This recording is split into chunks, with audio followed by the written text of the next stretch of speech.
জীবনানন্দ দাশের তোমাকে। একদিন মনে হতো জলের মতন তুমি, সকালবেলার রোদে তোমার মুখের থেকে বিভা, অথবা দুপুরবেলা বিকেলের আসন্ন আলোয় চেয়ে আছে চলে যায় জলের প্রতিভা। মনে হতো তীরের উপরে বসে থাকি, আবিষ্ট পুকুর থেকে সিঙ্গারার ফল কেউ কেউ তুলে নিয়ে চলে গেল, নিচে তোমার মুখের মতন অবিকল। নির্জল জলের রং তাকায়ে রয়েছে স্থানান্তরিত হয়ে দিবসের আলোর ভিতরে, নিজের মুখের ঠান্ডা জলরেখা নিয়ে পুনরায় শ্যাম পরগাছা সৃষ্টি করে।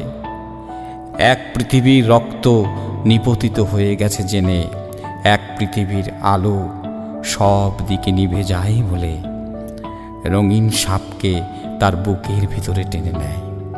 অপরাহ্নে আকাশের রং ফিকে হলে তোমার বুকের পরে আমাদের পৃথিবীর অমোঘ সকাল, তোমার বুকের পরে আমাদের বিকেলের রক্তিল বিন্যাস, তোমার বুকের পরে আমাদের পৃথিবীর রাত, নদীর সাপিনী, লতা, বিলীন বিশ্বাস।